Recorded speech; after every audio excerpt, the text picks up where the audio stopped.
Welcome to Priceless Takes. Welcome back, everyone, to episode 17 of Priceless Takes, talking sports with Luka Price. I am your host, Luka Price, and what a show we have in store for you today. Look, Priceless Takes episode 17. I think it's only fitting for this episode to be in remembrance of the one Josh Johnson, who had an absolutely stellar performance for the 49ers on the weekend. I wish. That would have made for a great game. But unfortunately, that isn't what happened, and the Eagles absolutely romped them in the NFC Championship game. On the other side, I unfortunately do not have Gabe nor David with me today. I'll be doing a solo episode. Gabe sends his condolences, as does David, and he's hopefully going to be back with us before the Super Bowl to talk some football, to talk some Chiefs and some Eagles. But personally, I have had a full day to recover after what I witnessed on Sunday night with the crushing defeat of Joe Burrow and the Cincinnati Bengals. It struck me to a different level the way this game played out. Obviously, great game, but it was really unfortunate to see that Joe Burrow could not get across the line. For those of you who watched our Friday episode, I was extremely hyped for this game. I had the Joe Burrow jersey out, on, ready to go. I was hyped. Cincinnati was hyped.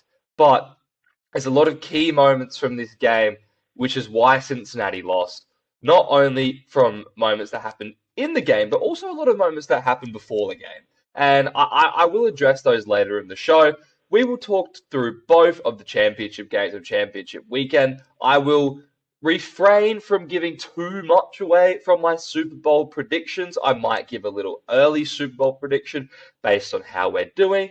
But we also have a lot of news to talk about in the coaching scene. Two back-to-back major announcements today from the NFL coaches regarding the Houston Texans and Denver Broncos. Obviously, the New Orleans Saints and San Francisco 49ers being on the receiving end of these big announcements. But we will get straight into it, ladies and gentlemen, with the game of the season, in my opinion. Wow.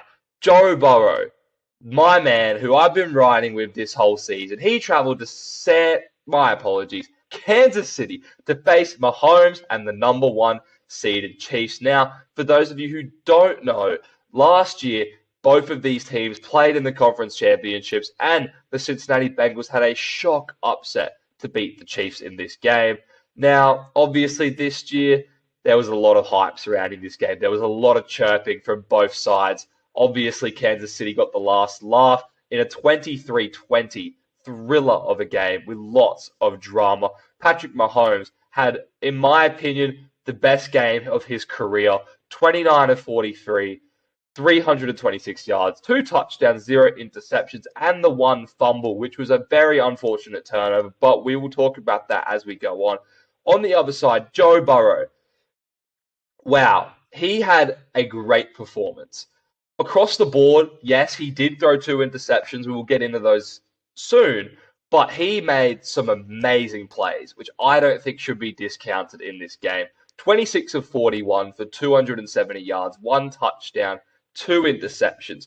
Marquez Valdez-Scantling for the Kansas City Chiefs, MVS for short. The Chiefs' wide receiver core was depleted. They lost Kadarius Toney. They lost McCole Hardman. I forgot the other person they lost. They lost 3 people in this game. Look, Valdez-Scantling had a huge game. 6 receptions, 116 yards, and a touchdown. Travis Kelce, we know he was always going to play big in this game. 7 receptions for 78 yards and a touchdown. Isaiah Pacheco didn't have a big impact running the football. 26 yards, 10 carries, only 2.6 yards a carry. Really not much of an impact rushing the football. But receiving 5 receptions for 559 yards. He had that one big play in the fourth quarter that really helped the Chiefs get into a first down. He trucked over 3 people. Great play. On the other side, T. Higgins was the main man for Cincinnati. 6 receptions for 83 yards. Jamar Chase, the superstar we know he is, 6 for 75. A quiet game, I would consider, for him when you consider the overall outcome of the game. The running back tandem of Joe Mixon and Samaje Perine only combined for 41 yards. Joe Burrow was the top rusher for this team, having 30 rush yards for the game. So unfortunately, Cincinnati was not able to run the ball with the effectiveness they were able to run it at Buffalo. We will see how this plays out for Kansas City and if their run defense can hold up against Philadelphia.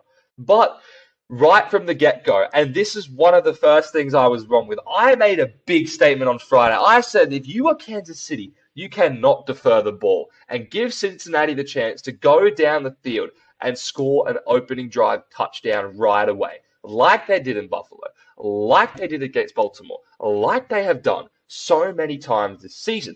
And to my dismay, what did the Chiefs do? They said, no, we'll give Joe Burrow the ball. And I, in my couch watching this game, was grinning from end to end, thinking, oh my God, Kansas City, you have made the biggest mistake ever. Do you not learn? And clearly, they were the ones laughing at me because on the first drive, not even the first drive, for the majority of the first half, really aside from the last drive where they took a field goal, they were shutting down Joe Burrow. They had early sacks. Chris Jones had his imprint on the game straight away. And Joe Burrow was going absolutely nowhere. He was struggling to define Jamar Chase. He didn't have much of an impact in the first half. The Chiefs went and scored a touchdown. They scored a great touchdown on 4th and 1 in the second quarter. Absolute one of the best throws of the night from Mahomes. Everyone was thinking they were going to go for the short yardage gain. Mahomes was able to scramble, find Kelsey in the end zone. This is while his mobility on his ankle was still actually very good. Later in the second half, obviously, this deteriorated. But the first half, when he made that throw, great throw. Then, look, the Bengals, right before the half, great drive. Fantastic drive to end the half. The drive before that, Joe Burrow threw an interception. First interception of the game. Look, not his best throw. He was looking for T. Higgins over the top, and the connection wasn't there. He underthrew the ball, thinking T. Higgins was going to go up, but T. Higgins actually went on a fade and went behind the defender, but Joe Burrow had already released the ball.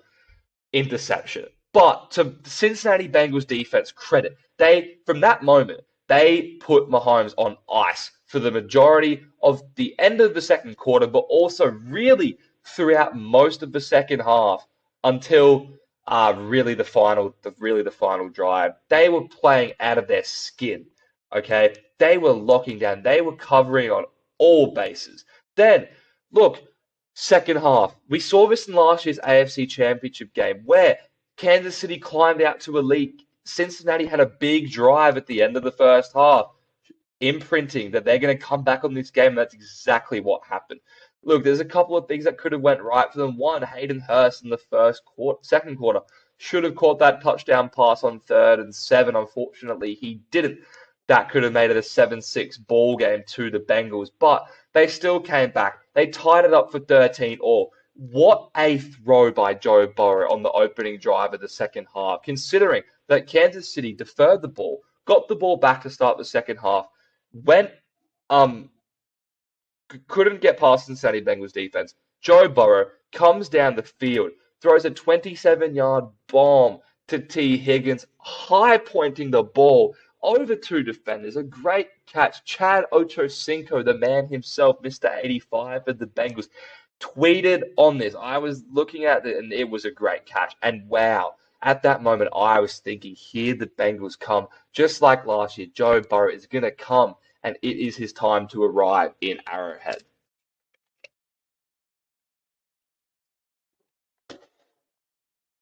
Look, then back and forth. A turning point in the game. Mahomes.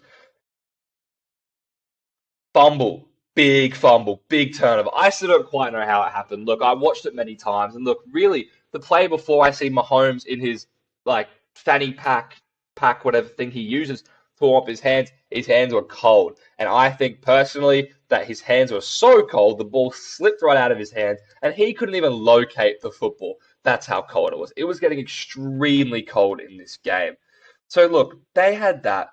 Mahomes had the fumble with 55 seconds to go on the third. Before that was the only drive, apart from the game-winning field goal drive, where he led them on a touchdown drive. Another great touchdown pass on a third down completion. It wasn't Eli Apple. It was Mike Hilton, the man who was doing all the talking about Burrowhead, which I stated repeatedly. I was not a fan of this talk from Mike Hilton. I was not a fan of talk from anyone except Joe Burrow, to be honest with you. We'll get into that at the end. Look, Mahomes, great touchdown play. I think this throw was better than the first one to Kelsey. He fit it in such a tight window to MVS. Great throw, great catch. That was a great turning point in the game. But then, what happened? Joe Burrow got the ball after a fumble. He went quick 3 downs out, but 4th and 6 from just over the 50-yard line. I was watching the commentary on this game, and every single one of the people on the commentary, the two who were calling the game, were like thinking they were going to just try draw them offside. And then one of the commentators like, this is going to be very aggressive. And I was convinced before the snap they were going to go for it on 4th and 6. They were right on midfield. They were down by a touchdown. What does punting the ball do for you? You go for it on 4th and 6 from just over halfway. And I was thinking, what are they going to run here? And this, for me, honestly, would have been the play of the game if Cincinnati went and won this game. I would almost argue it was the play of the game either way. Maybe aside from the infamous play of the game of Joseph Osai. But Joe Burrow, he says the classic effort, Jamar Chase is down there somewhere and throws an absolute dime into Jamar Chase's hands over 2 people. And at that moment, I thought, wow, again, this is Joe Burrow just keeps coming up with it. He is going to will his team to win. I was so confident. But the one thing that I was for sure is I wanted Joe Burrow to have the ball in his hands for as long as possible, because there was a part of me every single time that Mahomes got the ball, no matter how good that Cincinnati defense was playing. Whew, boy, when he got that ball, I was like, wow, he could go and score a touchdown right now. And as a fan, obviously as an objective analyst on this game, but also rooting for the Bengals in this game because they were my Super Bowl pick, it was actually quite amazing how I was feeling this way, that Mahomes could just go down with ease and score a touchdown. But this play by Burrow was insane. I thought this was going to be a turning point of the game. They went and scored a touchdown. From then, back and forth in the fourth quarter, another big turning point of the game. Joe Burrow had the ball with about 8 minutes to go. How does this drive end? Not in a go-ahead touchdown, not in a go-ahead field goal, but in his second interception of the night. And a lot of people have been calling Joe Burrow out for this interception. But personally, I think that this interception, you got to live with it. Joe Burrow slightly underthrew the ball at best. T. Higgins, look, he was having a great game, but obviously we saw CeeDee Lamb last week go. Dak Prescott underthrew a ball. We saw CeeDee Lamb go back and snag it. Obviously, CeeDee Lamb's probably used to getting underthrown by Dak, but T. Higgins probably not from Joe Burrow. But for the Kansas City defenders to come up with that tip drill, I believe it was Brown and Williams. Correct me if I'm wrong. I might be wrong, but that was a great tip drill interception. Recognizing the second man was there in coverage, tipping the ball up back to his man. Honestly, when that happened and I saw that at the 10-yard line, I was not worried at all. I was not worried at all. And Mahomes slowly tried to trot down the field, and I was thinking, oh, God, this could be it. But no, Cincinnati defense again comes up with a big play. Joe Burrow gets the ball again, really with only a minute to play. And I was thinking, okay, field goal, that's all we need. Intentional grounding, which personally I think was a ridiculous call for intentional grounding. I don't know how you call that intentional grounding. I understand what the referees were saying. Look, Samaje Perine was in the vicinity of the ball. I think in that moment of the game, that was an extremely harsh call. But what did that do? That put them back to 3rd and 16 inside their own 5-yard line. What did Joe Burrow do? Absolute dime to Hayden Hurst. And for the 3rd time in this game, I was believing that Cincinnati was going to come back and take the lead. Because they didn't take a lead once this entire game. They were either behind or tied it up. So think about that for a second, ladies and gentlemen. They had not taken the lead once in this entire game. 3 opportunities to take the lead. As a Bengals supporter in this game, I was pulling my hair out. And look, at the end of the day, what it came down to is what happened at the start of the game when Joe Burrow didn't have enough time to throw the ball and was taking sack after sack after sack. It reared its ugly head at the end of the game. And it's as simple as that, ladies and gentlemen. When you give Joe Burrow less than 2 seconds to throw the ball, it is going to be extremely hard for you to win this game. And what it really came down to this time is in the pivotal moments of the game, this is when Kansas City were able to get there. The second half, Cincinnati's Bengals O-line did a great job. They only had, that was the only sack in the second half is when it mattered the most. They had 4 sacks in the first half. And this was causing a lot of problems. 1 sack in the second half, but it had to be in the most crucial moment of the game. Chris Jones was the MVP of this game, in my opinion. Maybe a co-MVP with Mahomes, but I think if Chris Jones was not on that field and that was replaced with another average defensive lineman, the Cincinnati Bengals would have won this game. And you cannot tell me otherwise. Chris Jones was an absolute force, took the game into his own hands, made Joe Burrow hit the deck, and resulted in a very, very quick series of controversial plays. Look, first thing, block in the back missed on the punt return by Sky Moore. Look, great punt return, block in the back missed. Number 1. Number 2, we get to the final play. Look, I've been tossing and turning over this play. I watched that game. Joseph Ossai is such a good young player. He's only 22 years old. And if you look at the previous plays in that drive, he basically single-handedly was forcing Mahomes into incomplete passes and getting QB pressures. But regardless, you cannot do what you did if you are Ossai. It was just blatant. And the worst part is there wasn't even much contact. If you watch it over and over again from the back view, Ossai, his right forearm really just brushed on Mahomes' shoulder. And what really happened was Mahomes brought his ankle in front of Ossai's, and Mahomes actually tripped up Ossai. But because Ossai was so close, it looked like he created the contact. Obviously, once he got tripped, the forearm momentum pushed Mahomes into the ground. Credit to Mahomes. He recognized what was going on. Extremely smart play to give himself a 15-yard roughing personal foul penalty. Ossai was trying to be the hero. He was trying to redirect his tackle back in bounds so the clock would keep running for Mahomes. And it just wasn't the right play at the right time. And like I said, ladies and gentlemen, the worst part is there was not much contact on this play. There really wasn't. If you look at the side view, it is a lot more contact than it looks. There was really not a lot in this play. And that was what was extremely disheartening. And also the other thing is we look at these 3 calls. We look at the block in the back from the punt return. We also look at the Ossai call at the end. And we look at the holding call on that same last play, where on the other side, DJ Reader and, not Sam Hubbard. Actually, no, sorry, it was Sam Hubbard. It was DJ Reader and Sam Hubbard were both getting held by Cincinnati, Kansas City offensive linemen.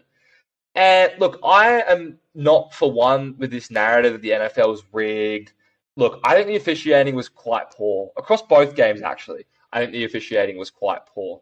But when you look at the penalty count, the Bengals had 40 more yards in penalties compared to the Chiefs. And look, a lot of it was clumsiness.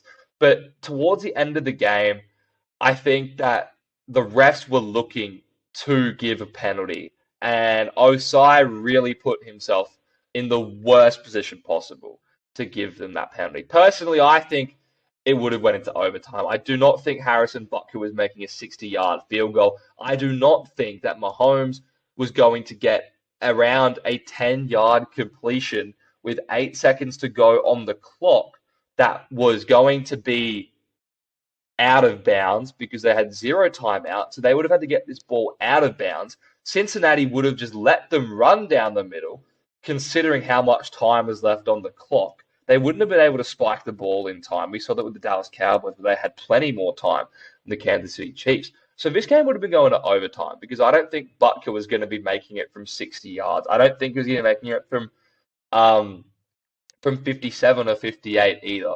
The longest they went back in warm-ups was 55. I don't think anything over 55 Butker would have made. Maybe I'm wrong. We will never truly know. But if there's one thing that I'm almost certain, it is that the Cincinnati Bengals would have won this game in overtime. And I think that if you had given Joe Burrow another chance, he would have figured it out. Obviously, that's not what happened, and you've got to live with the consequences. But if there's one thing I will say, and I will sound off with this before moving on to the 49ers-Eagles game, the one thing I said on this Friday episode before the game is that the Cincinnati Bengals are doing so much talking. So much talking. Mike Hilton, a bunch of them. Mike Hilton was the one that first set Burrow ahead. Then the Cincinnati mayor came out. It was just ridiculous. And we saw how much it meant to Kansas City after the game. Mahomes was talking his stuff. Travis Kelce was talking his stuff. Everyone on that Kansas City sideline was talking their stuff because they knew there was something personal. Chris Jones was talking his stuff, and he was so motivated, and I knew that it was going to come back to bite the Cincinnati Bengals. And I said that was the one thing that could not happen. They could not talk and talk and talk and get overconfident in this game. It was the one thing that would derail them, and it ended up derailing them because the Kansas City Chiefs wanted to win this game more than the Cincinnati Bengals. Travis Kelce and Mahomes said after the game it was the most fired up I've ever seen their team ready to play. I agree with that. This was the most fired up and motivated I think Kansas City have ever been. I don't blame them. Cincinnati, if there's any lesson you learn from this, stay humble, keep doing your work. You don't see Joe Burrow doing all that talking because he knows what that does. He goes behind the scenes, and I think he has a big ego, but he ain't the one doing the talking. He goes on the field and backs it up. So, mainly to that Cincinnati defense, you guys got to stay in your lane and don't give no opponents fuel. Because I think from Mike Hilton to Eli Apple to every one of those Cincinnati Bengals defenders after that game, and not even those defenders, but from the team as well, I think you were feeling like a real piece of garbage after that game, considering how you got called out post the final whistle. So if there's one thing I say to Cincinnati Bengals in the future, stay in your lane, work hard, keep grinding, because personally, if you do that, and you shore up your offensive line, I think you're going to win the Super Bowl next year. But there's a long time before that, so we will get onto that later. And with that, ladies and gentlemen, we will get onto the second game, the earlier game of the 49ers and the Eagles. Look, absolute whitewash of a game. Really disappointing. Throughout the week, I was campaigning for this game to actually be moved. And I wish that this game was the Sunday night game and not the Sunday afternoon game. I was actually wanted to see this game. I was actually excited to see this game more than I was excited to watch Joe Burrow and Patrick Mahomes go toe-to-toe. So I'm glad the NFL has more of an idea than I do and obviously put that game in the earlier time slot. 31-7, whitewash. So many things to talk about. Jalen Hurts, 15 of 25 for the game, 121 yards, 0 touchdowns passing, 1 rushing touchdown, 0 picks. Look, San Francisco. Brock Purdy started the game, went 2 for 2 for 19 yards, then left the game with a torn UCL, which is going to keep him out 6 months, courtesy of Hassan Reddick. This also resulted in the 49ers' first of 3 fumbles for the game. Then, 15-year veteran Josh Johnson, who I dedicated this episode to at the start, 7 of 13 for 74 yards, and quite possibly the most horrific playoff fumble I have seen in my entire life. The ball literally was snapped in his hands, and for whatever reason, he decided to drop the ball. What was worse about this play is that Josh Johnson barely even made an attempt. He was crawling. He was just on the ground like, oh, where's the ball? He was not hungry for that ball at all. It was like he didn't even want to be out there. And honestly, why would you want to be out there if I'm Josh Johnson? Oh, you weren't expecting to play this game. You're a 15-year veteran. You saw what Brock Purdy did. I'm sure he was absolutely crapping his pants thinking about going up against this Eagles pass rush. So no wonder he was scared. Brock Purdy, look, torn UCL. Obviously, that is an extremely bad injury. Do I think he still could have played? Yes. I don't know to the extent what a torn UCL is, but I look at Patrick Mahomes on an ankle sprain. Obviously, you don't need your ankles to throw the ball, but I think Purdy could have at least toughed it out. I don't know. Maybe that's too much to ask. Personally, I think he could have. Would they have won? No. I had the Eagles winning to begin with, but I thought this was going to be a much closer game than what it was. Look, from the start of the game, we saw the Eagles come out and dominate. Jalen Hurts, the 26-yard completion. Devontae Smith, 4th and 3, opening drive. Great catch on the surface. The Eagles went hurry up, which in my opinion, I don't know why Kyle Shanahan didn't call a challenge. Weird decision because it was clear from Devontae Smith's reaction that he knew something that we didn't. And you can see when looking back at the replay, obviously the commentary booth showed it, he did drop the ball. The ball wasn't grounded when he landed. He dropped the ball. It should not have been a catch. Dropped but not reviewed, led to a 7-0 start from the Eagles, an opening drive touchdown to begin the game. Look, then we saw Purdy, obviously on their opening drive. I predicted before the game this would be Brock Purdy's coming down party. And I'm going to be honest, I am actually enraged how this turned out. Because now, Philadelphia, I mean, sure, they get the credit. You beat up the 49ers QBs. But as a fan, as an analyst, as someone who talks about these games, I don't want to be talking about Josh Johnson and Christian McCaffrey, who ended up throwing a pass in the fourth quarter, being the emergency quarterback, who I thought was actually going to have a lot more snaps than the one that he actually took. It was so frustrating to see Brock Purdy injured because I wanted him to face the music and really test himself against his Philadelphia defense. You know, unfortunately, injury, that sucks. And this is the worst way I could have seen this game going because I wanted it to be an absolute clash of the Titans, Purdy and Hurts, Eagles, 49ers, Rough Rider defenses. I did not want to see Jalen Hurts go up against Christian McCaffrey and Josh Johnson. That is the last thing I wanted to see. And it was so disappointing because I wanted Purdy to face the music himself, not get bailed out by an injury. Also, I think it would have been a much closer game, even though I predicted Purdy coming back down to earth. I believe it would have been a much closer game than the 31-7 scoreline we were presented with. But look, the 49ers kept it close for as long as they could. Christian McCaffrey, 24-yard touchdown run in the second quarter to make it 7-7. Absolute demonic run from him. He was keeping this 49ers team on his back. He had 85 rushing yards for the whole game. Obviously, Elijah Mitchell was out for this game, so he was really the sole running back for the 49ers. Look, then the Eagles go and score. No surprise. They're going to put points on the board. What was a surprise? The idiotic fumble I just outlined to you by Josh Johnson. 1:11 to go in the second, right before halftime, in the red zone already. Foolishness. Absolute foolishness. 21-7 at half. Game over. No Brock Purdy, no comeback. It was not happening. This was an absolute disaster of an outcome if you were San Francisco. George Kittle spoke after the game, and he said some pretty strong words about how it feels to be how to lose an NFC Championship game without having a quarterback. And he said it's pretty dang SH. You can fill in the blanks from me. I will not be using any curse words on this show. But Hassan Reddick, absolute game wrecker. 2 sacks, forced fumble. Obviously, the injury he caused for Purdy. Look, the Eagles still got their rushing yards. They got 148 rushing yards, only 4 yards a carry, which technically is above what San Francisco has been allowing.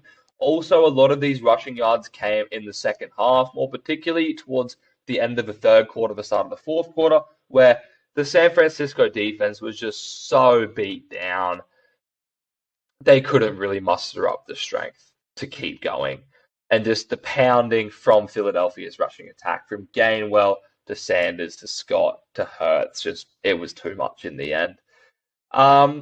Like I said, very run-heavy game. I don't think anyone was expecting really receivers to go off. I was expecting the Philadelphia receivers to have bigger games than what they did. But this is where it falls into question the actual performance of Jalen Hurts. Look, no receivers from either team over 40 yards. Devontae Smith had 38 yards. This was the most. But if you take out that big chunk play on 4th and 3, he really wouldn't have had that many yards to begin with. And this is the main point of what I'm trying to say here. Jalen Hurts did not play well in this game. And this is what I need you guys to understand. He made so many bad throws, it was ridiculous. He overthrew A.J. Brown 4 times, I counted. And that was only the times I counted during the game. If he does that against Kansas City, they are not winning the Super Bowl. I'm telling you that right now. If Jalen Hurts overthrows those passes, he will not win the Super Bowl. And he will come unstuck in the Super Bowl if he cannot hit his receivers.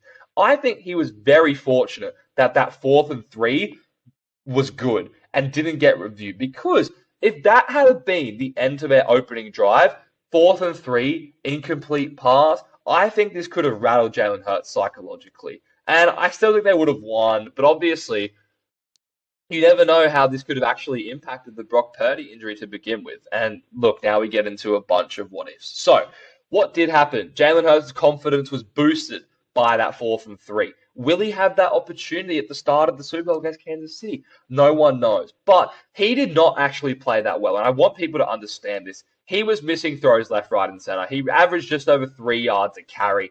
He had some good runs when he needed to, but he wasn't really that impressive. But obviously, because the Eagles defense was putting so much relentless pressure on the 49ers, they didn't need Jalen Hurts to play well. And like I said, he will need to for Kansas City. Kansas City right now are my early Super Bowl pick, I think, with Mahomes coming back, an extra week to recover. He will be nearly healthy. But that is all for that Eagles game. Great job to the 49ers. A really, really poor way to end the season, but a lot of it was from the time that Trey Lance and Jimmy G went down, there was just a sick feeling that a lot of 49ers fans had in their stomach. But to finish the show, 2 major moves NFL head coaching today. Firstly, Sean Payton to my Denver Broncos. Now, for those of you who don't know, I am an advocate. I am an avid Joe Burrow supporter. But that is simply for Joe Burrow. Obviously, also, Joe Burrow plays for Cincinnati, so I've supported Cincinnati throughout these playoffs because they were my Super Bowl pick. But Denver Broncos has where I had my first love for football. Peyton Manning was my guy. This is what first got me into football. And ever since Peyton Manning left, we have not been in the playoffs. And we have had an absurd amount of quarterbacks. I think it might be up to 13 is what I want to say. It could even be more. It could be 14 now with Russell Wilson. Sean Payton coming to Denver for a 2023 first-round pick and a 2024 second-round pick. Essentially the compensation they got from the Dolphins with the Bradley Chubb trade. Now, after Nathaniel Hackett got fired, if you had told me, as not only an analyst, but as a sports fan, the Denver Broncos just traded Bradley Chubb for Sean Payton, great. Fantastic. Best move the Broncos could have done. Now, they're putting themselves in a position to win now. If they cannot win now, if they cannot make the playoffs after this season, done. Done. Russell Wilson needs to be gone. He needs to be done. But do I think Sean Payton can turn things around? Yes. Do I think Nathaniel Hackett was a disaster? Yes. I think Sean Payton could turn things around. We saw in the last game against the Chargers, obviously the assistant took over. He had a great play calling game. Gary Kubiak, I believe his name was. Jerry Kubiak, might be the son of Gary Kubiak, Jerry Kubiak, or Jim Kubiak. One of those guys. Great game plan from him. That was an assistant coach, okay? Sean Payton, one of the best coaches ever to coach in the NFL, okay? Drew Brees, he got Drew Brees older in his career, similar to Russell Wilson, managed to get a Super Bowl out of him, managed to nearly get a second Super Bowl, but obviously that play against the Rams in the championship game years ago really cost him. Now, On the other side, DeMeco Ryans, San Francisco 49ers defensive coordinator for the past 2 years, 6-year deal with the Houston Texans. What a shock. And many reported that Denver was actually trying to get DeMeco Ryans to sign on with them. He committed to the Texans, leading for them to trade for Sean Payton. This is reported by Ian Rappaport. Adam Schefter went out after this, about 10 minutes after, and said that Sean Payton has always been the guy for Denver. Look, speculation. I don't know, because Sean Payton a couple of days ago was saying, hey, there's a 70% chance I stay at Fox. So even I think he, in either one of two things, would have occurred in this situation. One, he knew that he was probably going to end up in Denver, and he was just, tongue-in-cheek for the cameras, not really wanting to, leak anything too early. Or Sean Payton knew that Denver was aggressively going after DeMeco Ryans, the 49ers D coordinator, and he thought the Broncos are probably going to get DeMeco Ryans. And this is why he said the 70% thing. But DeMeco Ryans, great job. I wish you were at the Broncos. I'm not complaining about Sean Payton. DeMeco Ryans, Houston Texans, great fit. I hope they can get a quarterback, Bryce Young, CJ Stroud, Will Levis. I don't know much about Will Levis. I'm going to go look into him more throughout the next few weeks before the NFL draft hits. But the only reservation I have about this signing, in 2021, the Houston Texans signed David Culley to a 5-year deal and was fired after 1 season. I love this for DeMeco Ryans. There's obviously no guarantees. I think he's going to be a phenomenal head coach in the NFL. Obviously, it helps. He was a former linebacker for Houston, 2006 to 2011, won Defensive Rookie of the Year and 2 Pro Bowls. I think he is the great man for the job. One of the really young stars in NFL coaching today. And I'm excited to see where this goes. But ladies and gentlemen, thank you so much for listening to episode 17 of Priceless Takes. I will be back on Friday.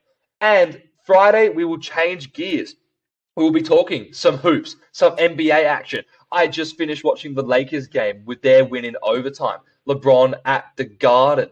Great game that was. My Clippers, the other team in LA, my Clippers are in great form right now. They have won 6 of their last 7, gearing up hopefully to chase top 3 in the East. Another amount of teams. So much more to talk about. We will be talking Lakers. We will be talking Clippers. We'll be talking Giannis. We'll be talking Durant, Embiid, the lot. Stay tuned for our Friday episode. I will be back with Tyson and Oscar, maybe some more, and we will get into it. Ladies and gentlemen, thank you for listening to episode 17 of Priceless Takes. Make sure to follow us on Instagram, TikTok, and YouTube. I really enjoy the follower engagement in the comment sections. Happy to go back and forth. Keep messaging me, keep DMing me on the podcast account with your questions for future Q&A episodes. I will do my best to answer these. But what a weekend of the NFL. Like I said, Joe Burrow unfortunately lost, but it's going to be a great Super Bowl. We have the Chiefs, we have the 49ers, and we will get into those predictions next week before the Super Bowl. Ladies and gentlemen, I am Luka Price, your host of Priceless Takes. Have a fantastic day, and I will see you soon.